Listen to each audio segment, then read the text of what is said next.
નમસ્કાર, આપ જોઈ રહ્યા છો ઇન્ડિયા ન્યૂઝ ગુજરાત અને હું છું આપની સાથે કોમલ અગ્રવાલ। શરૂઆત કરી મહત્વના સમાચારોથી। વાપીની વાત કરીએ તો શહેર કોંગ્રેસ દ્વારા મેયર અને ડેપ્યુટી મેયર પસંદગી પ્રક્રિયાને લઈને મહત્વપૂર્ણ પ્રેસ કોન્ફરન્સનું આયોજન કરવામાં આવ્યું હતું। તો આ દરમિયાન કોંગ્રેસ આગેવાનોએ વિરોધ પક્ષની ભૂમિકા અને આવનારા સમયની રાજકીય રણનીતિ એ અંગે મીડિયા સમક્ષ પોતાની વાત રજૂ કરી હતી। આગામી 28 મે 2026ના રોજ યોજાનારી મેયર અને ડેપ્યુટી મેયર પદની પસંદગી પ્રક્રિયાને ધ્યાનમાં રાખીને વાપી શહેર કોંગ્રેસ કાર્યાલય ખાતે પ્રેસ કોન્ફરન્સ યોજાઈ હતી અને વાપીના લક્ષ્મી વિલાસ બિલ્ડિંગ સ્થિત કોંગ્રેસ કાર્યાલયમાં આયોજિત આ કાર્યક્રમમાં કોંગ્રેસના આગેવાનોએ ભવિષ્યની રાજકીય રણનીતિ તેમજ જનહિતના મુદ્દાઓ પર વિરોધ પક્ષની ભૂમિકાને લઈને ચર્ચા કરી હતી।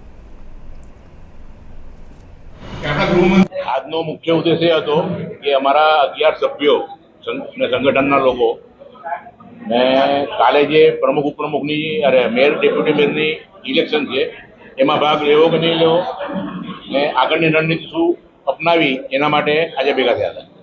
જવાહરલાલ નહેરુજીની આજે જે હતી પુણ્યતિથિ એના માટે અમે પ્રોગ્રામ રાખેલો હતો।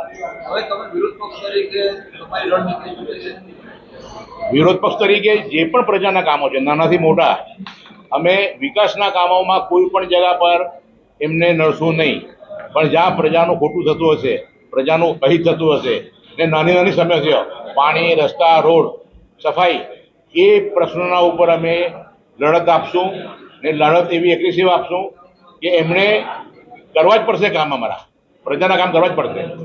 અને પ્રી મોન્સૂનની કામ ચોમાસું નજીક આવે છે તો ગટરમાં પાણી ભરાઈ જાય છે, બીજા ઓવરફ્લોમાં એક જ હવે ચાલુ છે, તો તેના માટે શું પ્લાનિંગ છે?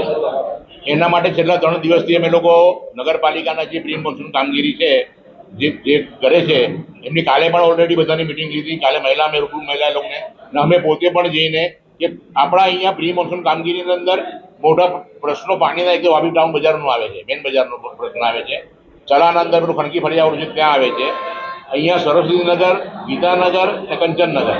તો એના માટે એ કોન્ટ્રાક્ટરને અમે બોલાવડાવીને એને રૂબરૂ સ્થળ પર જઈને અમે લોકોએ બતાવ્યું છે કે ભાઈ આટલી વસ્તુઓ તમે તાત્કાલિક કરો તો આ પબ્લિક પરેશાન નહીં થશે।